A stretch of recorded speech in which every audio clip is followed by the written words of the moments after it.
ፋኖስ ወንድ ሆኖ ነው ተነክሽለት አንተ ምን እያልክ ነው ኖላዊም ብቻ እንዳይሆን ወንድ ሆኖ ነው የምትለይ ከሱም ብሶ ደግሞ ያስለቅስሻል እንዴ ቡትሌ አቤት ፋኖሲ ሰማኛለህ ከዚህ በኋላ ስለ ኖላዊ ክፉ ነገር ስታወራ እንዳልሰማክሽ እሺ ከዛማ ወዴት እየሄድሽ ነው ብሎ ሲከተልሽ አባይ ያረፈበት ሆቴል ይልሽ ቆይ ያናግርሽ ፈልጎ መጣ አንቺ ስትቆይበት ሄደ ምን እየቀለድክ ነው አይደል እኔ ባንቺና ባባይ የምቀልደው ሎት ነው ቆይ እኔ ክብር የሌለኝ ሰው ነኝ ወይ ምን ይያሉ ነው ፋዘር ንገሩኝ እንጂ እኔ ክብር የሌለኝ ሰው ነኝ ወይ መቼም ፋኖሲ እንደዛ ብላ አይደለም አይደል ይኸውልህ ስማ እንደው ሻመናጭቀኝ ከማስወጣት በላይ ክብርን ማሳጣት አለ እንዴ ማፍቀር እንዴት ሴቶች እንደተፈቀሩ ሲገባቸው ሌላ ማንነታቸው ይገለጣል እግዚአ እኔ ነኝ እንጂ ሰው አግኝቼ ከናንተ ጋር ማውራቴ መቼም ልንገራችሁ እናንተ ይሄውላችሁ መቼም ቢሆን ሰው አትሆኑ ምን ሆንኩኝ ነገር አርግዘሻል ፈራው ኢሊያስ በጣም ከመምጣት በፊት ችግሮቼን የመቋቋም አቅም ነበር እኮ እንዴት ምንም ነገር ለመወሰን አልቸገርም ነበር እንዴት አላውቅም ብቻ ግን ምንም ወደ ኋላ የሚጎትተኝ ነገር አልነበረም ፋኖሲ ምን ሆነሻል እስኪ ተወኝ አንተ ደግሞ ፋኖሲ ዝም በይ እንጂ አልፈልግም አልኩህ አይደል እንዴ ለምን ትሰማኛለህ ከውሸታም ሰው ጋር ማባክነው ተጨማሪ 1 ደቂቃ የለኝም ልጅ ስለመውለድ መቼ አውርተን ነው ያሽውሽ መደበቅ ለኔ ውሸት ነው ፋኖሲ ኖላዊ እባክህ በፈጠረ ለምን በቃ አንየንም እና ሴርንም ምን ያልወለድኳቸው ቆይ ግን ልጅ አለመውለድ ይሄን ያለ ያጣላል እንዴ እንዴ ምን ይጠቅማል ልጅ እኮ ጧሪ ቀባሪ እኮ ነው ክብራንና ክብራን ቻናል ቤተሰቦች ሰላማችሁ ዛ በአለም ዳርቻ ያላችሁ ወገኖቼ በመላ ይህን ቻናል ላይክ ሰብስክራይብ እንዲሁም ሼር በማድረግ አበረታቱኝ እያልኩ ዛሬ ደግሞ ኖላዊ ክፍል 156 ላይ ደርሷል። ታዲያ አባባ ኖላዊ ከፋኖስ ጋር ተጣልተውና ተኮራርፈው ስለነበረ ድጋሚ ይቅርታ ለመጠየቅ ወደ ቤቷም ይሄዳሉ። ታዲያ ቤቷም በሄዱ ሰዓት ፋኖስ በር ትከፍታለች። ስታያቸውም እንግዲህ አይንህም ማየት አልፈልግም ምን ልሰራ መጣህ በማለት ክብራቸውንም ታዲያ ከፍ ዝቅ አድርጋ ተናግራቸው ነበረ። ከዚህም በኋላ ተውሸታም ሰው ጋር የማባክነው 1 ደቂቃ የለኝም በማለት ነበር የተናገረችው። በቃ ተወኝ ድጋሜም እደጃት እቤት ያትምጣ በማለት ትናገራለች። አባባ ኖላዊ ታዲያ እኔ እኮ ዋሽቼሽ አይደለም ስለ ልጅ እኮ ተነጋግረን አናቅም እኔ አልዋሸሁሽም ስለዚህ ጉዳይ ጭራሽንም አውርተን አናቅም በማለት ያው ነው ለኔ ውሸታም መሆንህ በዚሁ ይገለጻል መጀመሪያ ልትነግረኝ ይገባል በማለት በክብራቸው ከፍ ዝቅ አድርጋ ተናግራቸዋለች። አባባ ኖላዊ ታዲያ እኔ ስላከበርኩሽና ስለምወድ ስለማፈቅርሽ ነው እንጂ የዚህን ያክል ክብሬን ዝቅ አድርጌ የምለምንሽ እኔ ክብሬን ዝቅ የማደርግ ሰው አይደለሁም ደግሞ እኔ 2ም 3ም መለመኔ ስለምወድሽ ብቻ ነው በማለት የሚናገራሉ። በጣም በስሜት ነበር የተናገሩት። እሳቸውም ግን ደግሞ ውስጣቸው በጣም ተሰምቷቸዋል ውስጣቸውም ተሰብሯል። ታዲያ እሷም ግን በጣም ተወዳቸዋለች። ነገር ግን የልጅ ፍላጎት ስለነበራት ልጅ ወልዳለሁ እሳቸውን አግብቼ በማለት ነበረ ሀሳቧ። የቆረጠው ልቤን እባክህን ወደፊት አትመልሰው እየመጣህ አትነካካኝ በማለት ብዙ ነገር ተናገራቸዋለች። ልረሳ ያሰብኩትን እንደገና ደግሞ ተመልሼ እንዳስብ አታድርገኝ በማለት ነበር የተናገረችው። አባባ ኖላዊም አሁን ላይ ሁለተኛ ላልመጣብሽ አንቺም እንዳደርሽብኝ ይሄን እድል የሰጠውሽ እኔ ስላከበርኩሽ እንጂ ሌላ አይደለም ስለምወድሽ ነው በማለት ሁለተኛ ደጇም ላይ ደርሱ እሷም እንዳትመጣባቸው ጭራሽ አይኗንም ማየት እንደማይችሉ ነግሯት ይሄዳሉ። ፋኖስም ታዲያ በሯን ከዘጋይ በኋላ ገብታ ታለቅሳለች። እንዴት በቶሎ ይሄዳል እኔን ትንሽ እንኳን ሳይለምነኝ እንዴት በአንድ ጊዜ ይቆርጣል በማለት እያለቀሰች ነበር። ቸምቹና አሴ እንዲሁም ደግሞ ፋኖስ ጋር የነበረው ሰውዬም አንድ ላይ ሆነው መንገድ ላይ የጠበቋቸው ነበረ። ታዲያ የተቀላለዱም ስለ አባባ ኖላዊና ስለ ፋኖስ እያወሩ ነበር። ልጅ ክብር ነው ልጅ ጥሩ ነው በማለት ታዲያ አባባ ኖላዊ መጥተው መሬት ላይ ቁጭ ብለው በጣም ተናደው እኔ ዚህን ያክል ወድጃት ብሄድ ክብሬን ዝቅ አድርጋ አልመለሰችኝ በማለት ለእነ ቸምቹና ላሴም ይናገራሉ። ታዲያ እነ ቸምቹም ለመረጋጋት ይሞክራሉ። አይዘውት ታዲያ መረጋጋት አለቦት በማለትም እየተናገሩ ነበረ። ደግሞ እኔ ሰው ብዬ እናንተን መናገሬ በማለት ያው ቸምቹ የተለመደውን ቀልዱን ይሰነዝርባቸዋል። እንግዲህ ቸምቹ መሳቅና መጫወቱ ሁለት እርግብንና ድንብላልን አፍቅሮ ማንኛዋን ለመተው ማንልተው እያለ እያወጣ እያሰበ ነበረ። ታዲያ አሁን ላይ ድንብላልን እንደወደዳት ነው የሚያሳየው። ነገር ግን እሱ መቀለድ ቀልዱን እና በሰው መቀለድ እና በሰው መሳቅ ይወዳል። ታዲያ እሳቸውን በጣም ይናደዱና ብድግ ብለው ይሄዳሉ።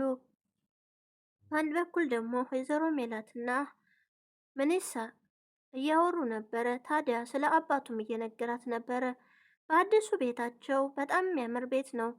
እንዲሁም ደግሞ አባባ ኖላዊም ቤታቸውን ቀይረዋል። አንድ ላይ የተያያዘም ቢሆን ግን ደግሞ ቤታቸው ደስ ይላል። ታዲያ ልጆቿ ወይዘሮ ሜላት ሰብራይዝ አድርገዋት አይሆንም አልቀበልም ብላ ነበረ። ነገር ግን በግድም ቢሆን እንድትቀበል አድርገዋት አሁን ላይ በአዲሱ ቤታቸው እየኖሩ ነው ያሉት። ታዲያ አባታቸው ግን እዛው በሆቴል ውስጥ ነው ያለው። መጠጥም እንደጀመረ እና አሴ ለሀና ሲነግራት ነበር ባለፈው ክፍል ላይ። ታዲያ ጥሩ ሙድ ላይ እንዳልሆነ አባታቸው በጣም ትልቅ ስብራት አለበት። ስለዚህ አባታችሁን አትተውት በማለት ነበር ጆሮም የተናገረው። ታዲያ ዛሬም ምንሳ ወደ አባቱ ጋር ሄዶ ነበረ። ታዲያ ወደ ቤትም የመጣበትን ምክንያት ነግሯት ወይዘሮ ሜላት ወደ እሱ ስትሄድ እሷቸው ደግሞ ወደ ቤት መጥተው ነበረ። ታዲያ ምሳን በልተው 2 ሰዓት ስታይ ማነው የበላበት ብላ በጣም ተናዳ ወይዘሮ ሜላት ተናግራ ነበረ። ድንብላልም ታዲያ ጋሸ መጥተው ነበር በማለት ትናገራለች። በዛ ምክንያት ምንሳ እዛ ድረስ ሄዶ አባቱን አነጋግሮ የሆነውን ሁሉ ሰምቶ መጥቶ ለእናቱ ይናገራል። ታዲያ ለምን እንደመጣ ታውቂያለሽ ወይ በማለት እናቱንም ይጠይቃል። እርቦት ነው የመጣዋ። ታዲያ ስትለውም እርቦት አይደለም የመጣው አንቺን ይቅርታ ሊጠይቅሽ ነበረ በማለት ይነግራት። ታዲያ ሆቴል ቤት ድረስ እሱ ሆቴል የያዘበት አካባቢም ስላየሽ እና ወደዛ ስትሄድ ስላየሽ ቀድሞ መጥቶ ይቅርታ ሊጠይቅሽ ነበረ። አንቺ ግን ሳትመጭ ቀርተሽ ስለቆየሽበት ነው የወጣው ይላል። ታዲያ በሁለቱም ግትርነት እስካሁን ድረስ አልታረቁም። እሷን በልቧ ብትፈልገውም አጠገቧ እንዲሆን ብትፈልገው ደግሞም ይቅርታ ብላ ልትመልሰው አልቻለችም። እሱም ቢሆን እንደዛው ድርቅ ብለው ሁለቱም አንድ አይነት ሆነዋል። ይቅርታን ብሎ ቢሆን እሷን አባብሮ ለመግባት ወደ ልጆቹ ጋር አብሮ ለመኖር ችግር ሆኖበት እዛ ሆቴል ውስጥ ቁጭ ብሏል። ወይዘሮ ሜላት ታዲያ ያሰበችው ብር ቸግሮት እርቦት ነው ብላ ስልክ ደውላስ ለምንድን ነው ብር ስጭኝ ያላልከኝ እስከሚርብ ድረስ ምንድነው የምጠብቀው በማለት ከፍ ዝቅ አርጋ ነበር የተናገረችው። እሳቸውም ታዲያ መቼም እኮ አንቺ አይገባሽም በማለት ነበር ስልኩን የሚዘጉባት። ታዲያ እሷም በመኝታ ቤቷ ቁጭ ብላ ያን ሁሉ ችግር ያን ሁሉ ውጣ ውረድ አሳልፈን አብረን ችግሩን ተወጥተን አሁን ላይ ደግሞ ይሄ ችግር በመምጣቱ እንዴት ይቅርታ ብለኸኝ ወደ ቤት አልተመለስክም? ደግሞም የምንድርቅ ማለት ነው በማለት እውነት እንደው ጥፋተኛ ካልሆነ አባትህ ለምንድን ነው መጥቶ የማይመለሰው በማለት ለምንሳም ነግረው ነበር። ምንሳም ታዲያ እማዬ አንቺ እኮ አሳምነሽ መመለስ አለብሽ አባዬን፣ አባዬ በጣም እየተጎዳ ነው በማለት ነበር የነገራት። እናንተ ለአባታችሁ ብቻ ነው ወይ አዝኑት እኔ አላሳዝናችሁም ወይ ስትለው ምንም ቢሆን እኮ አባታችን ነው። ሌላው ቢቀር በጣም ክፉ ቢሆን እንኳን በአባታችን እንዴት እንጨክናለን? እኛም አብሮ እንዲሆነን ነው አብሮ እንዲኖር ነው የምንፈልገው በማለት መልሶላታል። በበኩል ደግሞ ኤልያስ እስካሁን ድረስ ወደ ሀገሩም አልተመለሰም። ከሀና ጋር ሙጭጭ ብሎ እዚሁ አዲስ አበባ ነው ያለው። ታዲያ ሀና ጋር የሚገናኙና አሁን ላይ ህይወቷ እንደተደበላለቀባትና በህይወቷ ላይም መወሰን እንዳቃተት አንተ እዚህ ከመጣ በኋላ ነው ነገሮች የተበላሹት በማለት ትነግረዋለች። ታዲያ በጣም ችግር እንደሆነባትም እና በህይወቷም ላይ ለመወሰን እንዳቃታት እየነገረችው ነበር ለኤልያስ። ኤልያስም ታዲያ እኔ ነኝ ችግር የሆንኩብህ ሲላት አንተ ነህ አላልኩህም፣ ነገር ግን አሁን ላይ በጣም ተጨንቄ ችግር ውስጥ ነው ያለሁት በማለት ችግሯን እያማረረ ስትነግረው ቆይ ሀንዬ 3 ሰው ስለሚወዳት እንግዲህ ሁሉም ይወዳታል፣ ቸምቹም ሳይወዳት አይቀርም። ግን ደግሞ አሁን ላይ ችግር እያለች ታወራለች። ችግር እንኳን የነበረባት ያኔ አባቷን ስታስታመም ነው። እንግዲህ ኤልያስም ወስኗል።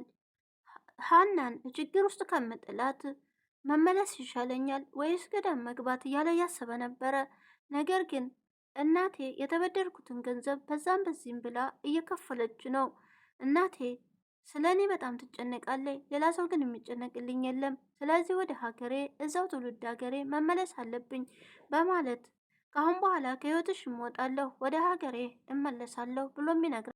ታዲያ ሀኖች ማንኛውን ልምረጥ ብላ የሚሆን እንጂ ታዲያ አንድ ሰው ከሆነ ምርጫዋ ሁሉንም አለመቅረብ ትችላለች። ነገር ግን ሁሉንም ስለሚወዷት እሷ ደግሞ እንዲርቋት አትፈልግም። ሲርቋት ናፈቃችሁን እያለ ትደውላለች። ስለዚህ ሁሉም ደግሞ ይወዷታል፣ ይቀርቧታል። ይሄ ደግሞ ችግር ሆኖባታል እና ሀንቹም እንግዲህ ከህይወትሽ እወጣለሁኝ በማለትም ኤልያስ ነግሯታል። ታዲያ ሀንቹም እሷም ወደ ደሴ ለመመለስ ወስናለች። ብቻህን አንተ ከሄድክ ግን እኔም እሄዳለሁኝ፣ ደግሞ መንገዱንም አላውቀው ይምሰልህ፣ ጥላኝ እንኳን ብትሄድ እኔ ራሴ መሸሸግና መደበቅ እፈልጋለሁ፣ መሄድ እፈልጋለሁ በማለት እየነገረችው ነበረ። በአንድ በኩል ደግሞ አባባ ኖላዊ በጣም ስለከፋው እቤት ሄዳ ነበር። ለምን ሆነን አባዬ ጠጥተሃል ወይም በማለት አናግራችኋለች። ሀንቾ የኔና የፋኖስ ነገር በቃ አበቃለት፣ የመጨረሻ ነው፣ እኔም ላልደርስባት እሷም ላልደርስብኝ የመጨረሻ ተነጋግረናል ብለው ሲነግሯትም በጣም ትከፋለች። ታዲያ አባቷን በጣም ስላከፋቸው ሀንቾም በጣም ጨንቋታል። ታዲያ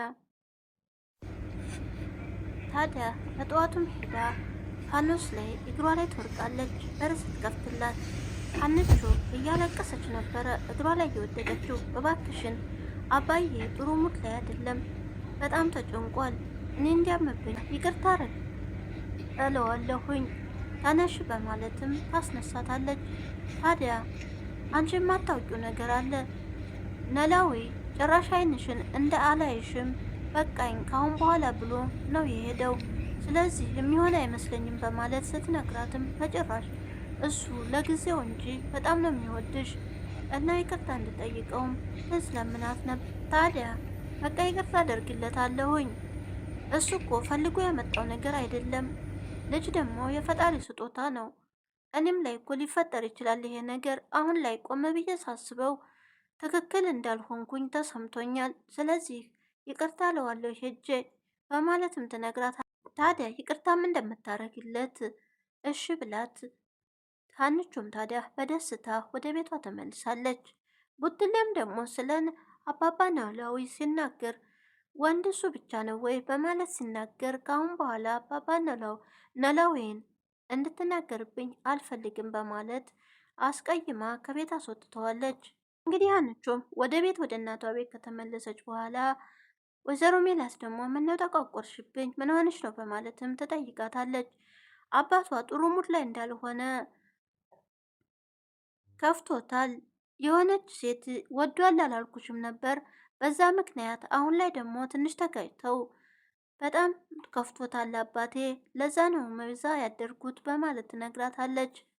ታዲያ ምን ይሻላል፣ ምን ማድረግ ይሻላልም ስትላት ያፈቀረችው ሴት ልጅ መውለድ ትፈልጋለች። በዛ ምክንያት ነው አልፈልግም ያለችው በማለት ግን ደግሞ በጣም ትወደዋለች። እሱም ቢሆን አባቴም ቢሆን በጣም ይወዳታል። ግን ደግሞ አሁን ላይ በጣም ልቡ እንደተሰበረ እና አልፈልግም ስትለው እንደከፋው እንዴት እንደማደርግ ግራ ገብቶኛል በማለት ነበር ለወይዘሮ ሜላት ለእናቷ የሚያዋየቻት የነገረች። በአንድ በኩል ደግሞ ድንብላልን ቸምቹና አሴ እየጠበቁ ነበረ። ታዲያ እስከ መቼ ነው የምንጠብቃት? ይኸው እኮ ብቅ አላለችም እያለ አሴም ሲናገር አንተ ሳሰለች አልነበረም ወይ ሀናን ስንጠብቅ የነበረው? አሁን ለእኔ ሲሆን ነው ወይ እንደዚህ የምትለኝ? በማለትም ቸምቹ ይናገራል። ታዲያ ከዚህ እየተከራከሩ እያለ ቸምቹና አሴ ምናሴም ይመጣል። ምናሴም ሰላም ካላቸው በኋላ ታዲያ ጆሮም ስለ አባቱ እየነገረው ነበረ። አባትህ መጠጥ እየጠጣ ነው፣ ጥሩ ሙድ ላይ አይደለም በማለት ይነግረዋል። እኔ አባቴን አውቀዋለሁ፣ በጭራሽ መጠጥ አይጠጣም በማለት ነበር ምንሳም የመለሰው። ታዲያ እንደዛ አይደለም ሁኔታው፣ በጣም ተከፍቷል። ስለዚህ እናንተ ልትረዱት መቻል አለባችሁ። አሁን ላይ ጥሩ ላይ አይደለም። እኔ ሳገኘው ሁሌም ሳገኘው እየጠጣ ነው ማየው በማለት ሲነግረው ምንሳም ታዲያ የሚይዘው የሚጨብጠው አጥቶ እየሮጠ ወደ አባቱ ጋር ሄዷል። አሴና ቸምቹም እንግዲህ ድንብላልን ጠብቋት ተመልሰዋል። ድንብላልም ሳትመጣ ትቀራለች። እንግዲህ እነሱም ምርር ብሏቸው ወደ ደሴ ለመሄድ ከአባባ ኖላዊ ጋር ተስማምተዋል። እሳቸውም እንግዲህ ወዲያ ፋኖስ እሺ ብላ ካልተቀበለቻቸው ሀኒን ተሰናብተው ወደ ደሴ ለመግባት አስበዋል። ታዲያ ጆሮና ቸምቹም አብረን ነው የምንሄደው፣ እኛንም ይዛችሁን መሄድ አለብህ በማለት ቸምቹ ይናገራል። ታዲያ እንደ በፊቱ አገሯን ልታጠፏት ነው ወይ እንዳትሉን በማለት ሲነገሩም አባባ ኖላዊም ታዲያ እናንተማ አሁን ላይ እኮ ተቀይራችኋል፣ እኔ ምን ጨነቀኝ፣ አብረን እንሄዳለን በማለት ጆሮና ቸምቹም በጣም ደስ ብሏቸዋል።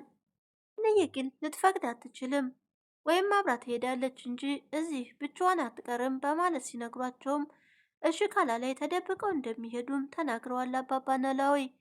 በአንድ በኩል ግን ሀንቾ ከኤላስ ጋር መሄድ እንዳለባት ለኤላስ የነገረችው ነበረ። ሊሰናበታት ሲመጣ አንተ እንኳን እሺ ባትለኝ እኔ እመጣለሁኝ፣ ስለዚህ አሁን ላይ ራሴን የማሳርፍበት ተደብቄ እፈልጋለሁ በማለት እየነገረችው ነበረ። እንግዲህ ቸምቹም ድንብላል ሳትመጣለት ቀርታለች። ታዲያ እርግብን እንደሚያፈቅራት ስላወቀች አሁን ላይ እሷም እሱን ለመተው ብትወደውም እንኳን መራቅ እንዳለባት ወስና ይመስላል እስካሁን ሳትመጣለት ትቀራለች። ቀጣይ ምን ይፈጠራል? ቪዲዮ እዚህ ላይ አብቅቷል። እንግዲህ ቻናሉንም ላይክ፣ ሰብስክራይብ በማድረግ አበረታቱኝ ወገኖቼ። ቪዲዮን ደግሞ የምታዩልኝ በጣም ነው የማመሰግነው። የምታበረታቱኝ በጣም አመሰግናለሁ። ፈጣሪ ያክብርልኝ እያልኩኝ በዚሁ ሰናበታችኋለሁ። መልካም ቆይታ ባይ። እወዳችኋለሁ።